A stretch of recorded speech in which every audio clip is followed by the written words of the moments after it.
So what do you think their ambition is, China? I think the Chinese are historically very patient and have a sense of history very different from us for obvious reasons. And therefore, I don't think they're seeking to become, at this stage, a hegemon. But they're trying to equal us, to match us, and then they expect at some point, if they maintain that momentum, to surpass us. But in the meantime, they recognize something very new in relationship between big powers, and which makes it different. And this is why we are now at a historical stage in which we will know within probably 5 to 10 years whether we are still going to be a leading player in the world or whether we're going to be increasingly marginalized.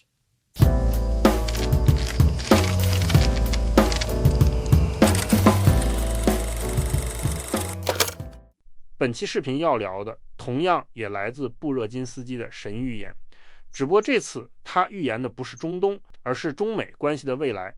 先来回顾一下背景啊，主持人是 Charlie Rose， 美国老牌访谈宗师，采访过从克林顿到普京几乎所有的顶级人物。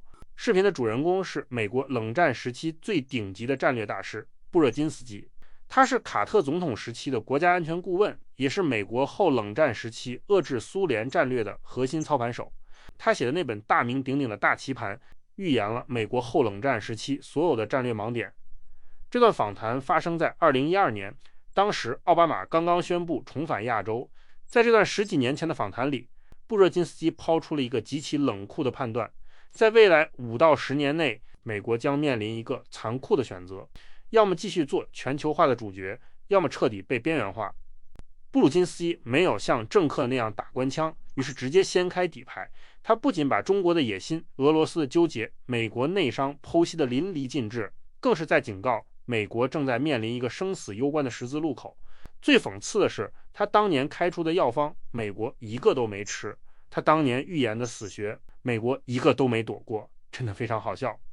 我在这里先抛一个问题啊，在目睹美国霸权自残式的衰退后，中国应该如何规避类似的问题？如果在不久将来的某一天，当中国也面临同样的机遇时，也就是说，如果中国治世，应该是个什么样子呢？让我们把时间倒回到那段访谈，来看看这位战略大师如何在12年前就给今天的美国霸权精准地下达了死亡判决书的。I want to come to the issue of where the world is today, strategic vision. What caused you to write this? What caused me to Because there write... are other books about this subject. Yeah, but what caused me to write this is the feeling that, one, we missed an enormous opportunity after 1990, when for a brief period of time, the United States was the only superpower in the world. I remind you, you wrote a book about that. I did, and I thought we had the chance to play it, and we didn't play it well. We instead frittered away our opportunities. That's one of the reasons. One of the great missed opportunities in history, probably. Yes, absolutely, because there was never a time in history we were so in dominant. which one power was so dominant. And we really wasted it. And secondly, I did it because I do think that, by and large, we as a country don't recognize the extent to which the nature of global power is now changing. And I've been working and thinking about this phenomenon of global political awakening for a number of years. And that is transforming the nature of politics in our age. Tell us what you mean by that. Arab Spring and what else? It means very simply that for the first time in all of human history, almost all of humanity is politically conscious, politically awake, politically striving, politically restless, politically frustrated. That's new. We have been dealing throughout history until the French Revolution with essentially pliant populations who were not interested or involved in the political process. In the last 200 years, this spread. The 2 world wars were accelerators and something else, very much so, maybe even more so. Radio, television, internet. And today we're interwoven, interactive, striving, resentful, and now we are in a world in which there's a growing narrative, widespread, that blames the West. And let's take Russia, for example.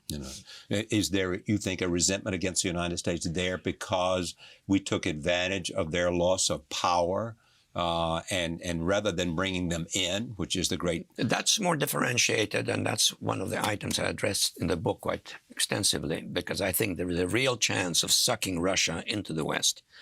I think there is a difference between the residual leadership of people like Putin, who are filled with nostalgia for imperial status, for great power, co-equality with America, and the emergent, for the first time, civic society composed of younger middle-class people who increasingly travel abroad, in many, many cases study abroad, and are in touch with the world through internet, and who are increasingly becoming part, in terms of political culture, of that which might be generally called the West.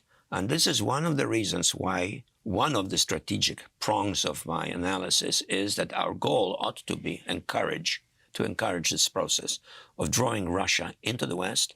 Do the same with Turkey, which is becoming increasingly more important and which is a good example for the Muslim Well, we're countries. in favor of Turkey being more part of the West. It's Well, not we us are. that The resist Europeans are giving us a hard time, but we have to take more of a lead. And of course, we can't take the lead because there's something else at play. Namely, our ability to influence others is being undermined by our domestic difficulties and gridlock.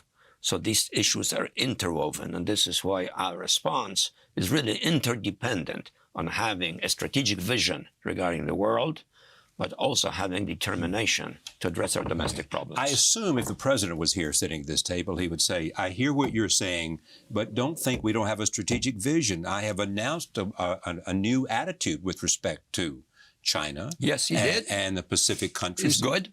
You know, that's a strategic vision. It's good. I have some quibbles, but quibbles may not be all that important. I wish he hadn't announced it as part of a military refocus. Yeah, right. I hear you. And announced immediately they were The speech took place at the Pentagon, as I deploying remember. troops in Australia. As I said in an interview the other day, the Australians are not about to be invaded by Papua New Guinea.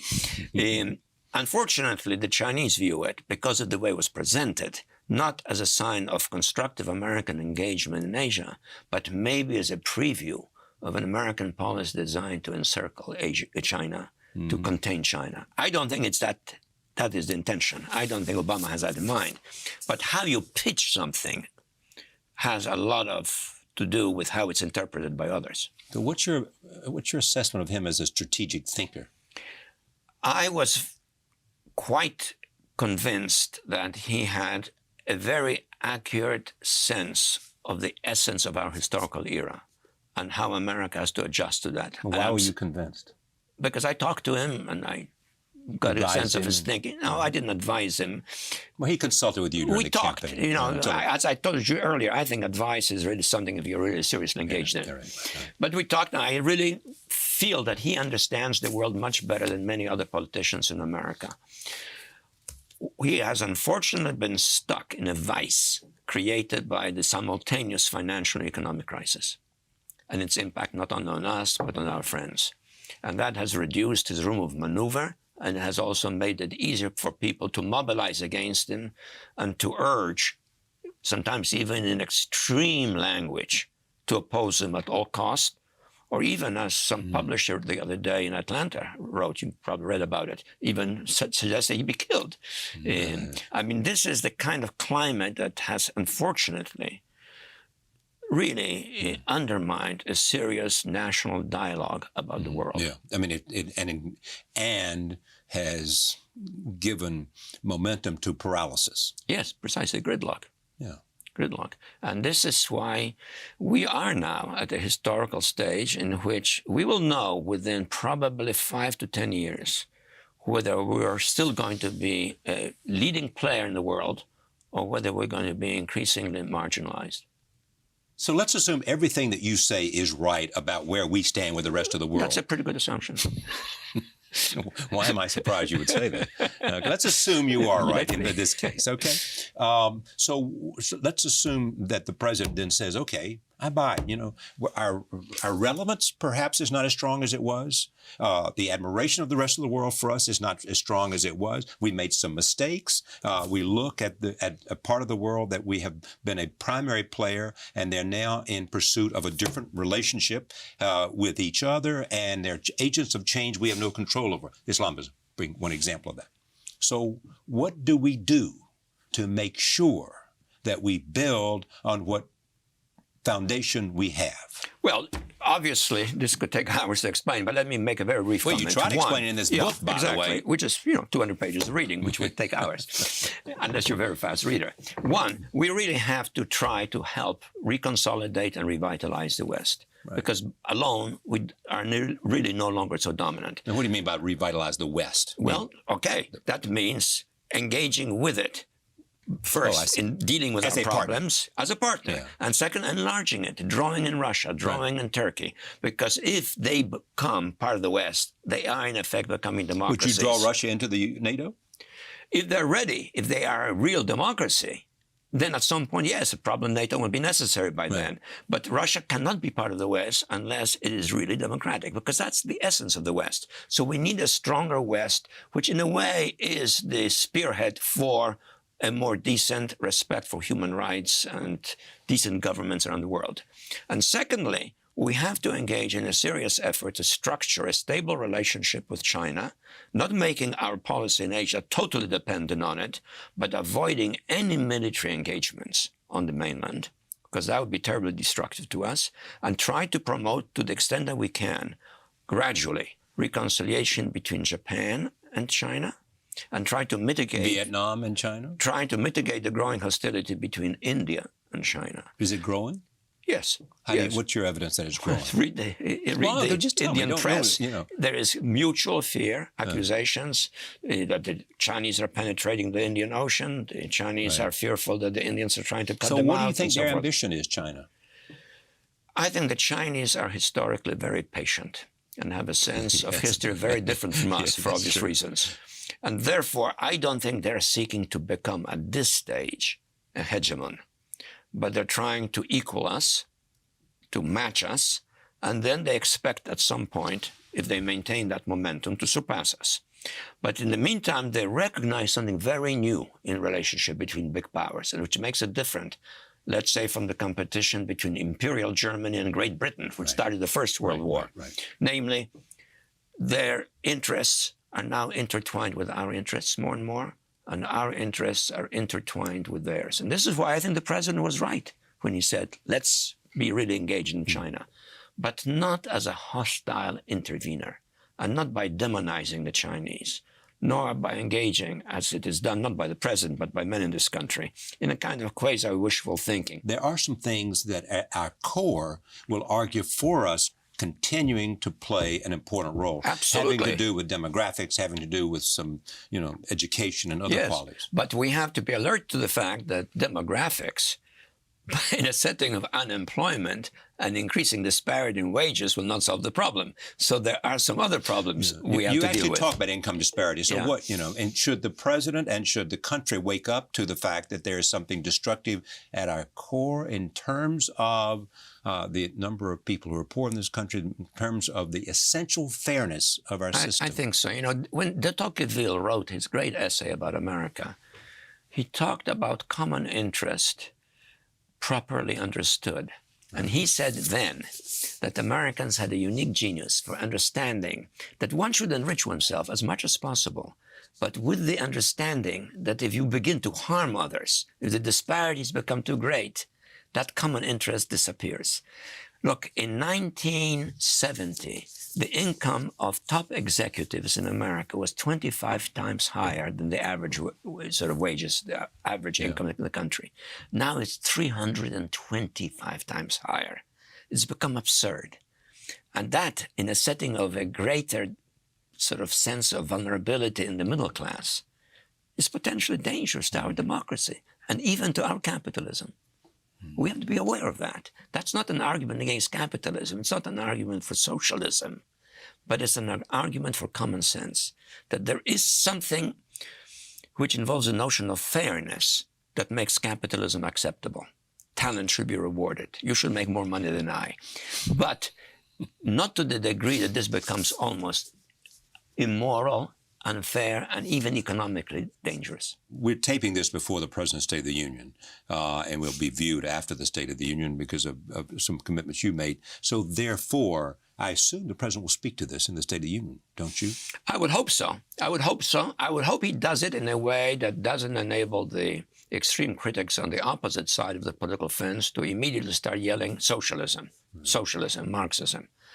Unfortunately, that has taken hold to some extent, and that's become part of the vocabulary of the political debate. And that's what's so destructive. Because what they primarily talking about, they believe, those critics believe that the president, what terms they use, they believe he believes more in the power of the state as the principal agent of economic change. Well, the state has a role to play. I mean, Social Security is a good example of the state playing a role. Of national security, too. I mean, a lot of other areas there in terms of a safety net has been a principle of America since FDR, right? Right.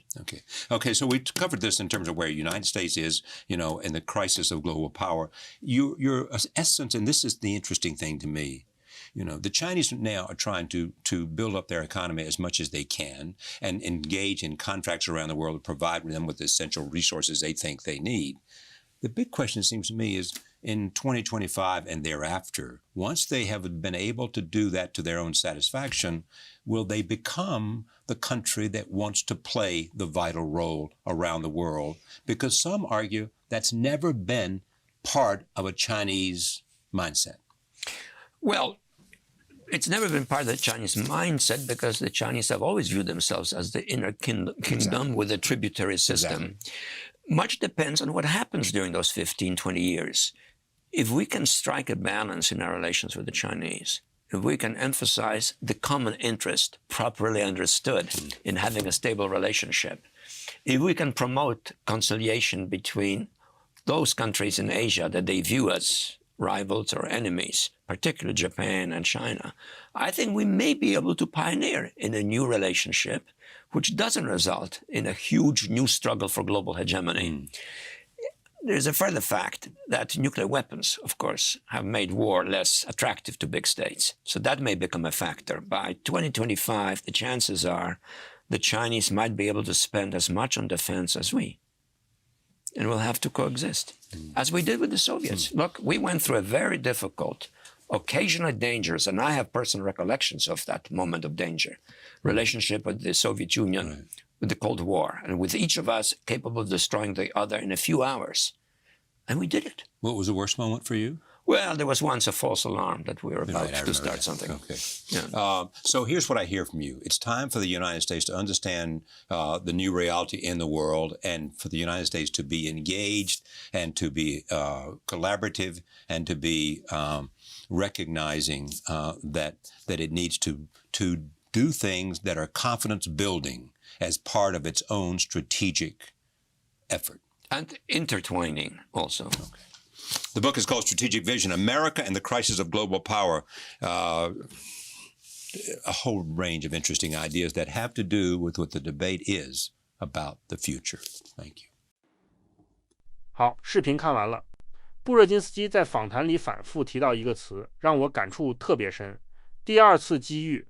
他有一本同名书，也叫《第二次机遇》。他在这本书里面说的非常直白。1990年苏联解体后，美国其实是人类历史上唯一一次站在了绝对霸权的顶峰，那是一个千载难逢的单极时刻。布热津斯基认为，美国错失了低成本整合世界的机会，他们本可以利用这个机遇，花很少的钱与其他大国合作，把俄罗斯、土耳其甚至整个欧亚大陆都拉进西方的繁荣圈，共同建立一个基于规则、更具包容性和合法性的多边国际新秩序。但是美国太贪心了，他想把胜利果实独吞，他们想建立一个永恒的美利坚之势，最终选择了零和博弈，赢家通吃。于是美国开始单边主义上瘾，沉迷于维护他的单极霸权。他开始用实力取代国际法，把联合国等机构视为束缚。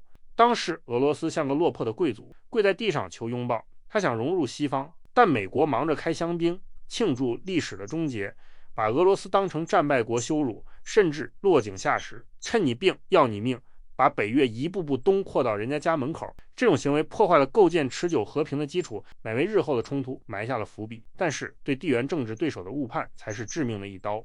面对中国的崛起，美国本可以利用它主导的全球化进程，将中国纳入国际体系的同时，保持自身绝对的竞争优势，但当美国深陷中东泥潭时，恰好为中国提供了一个宝贵的战略发展窗口期。2001年，中国加入WTO之后，经济飞速发展，综合国力迅速提升。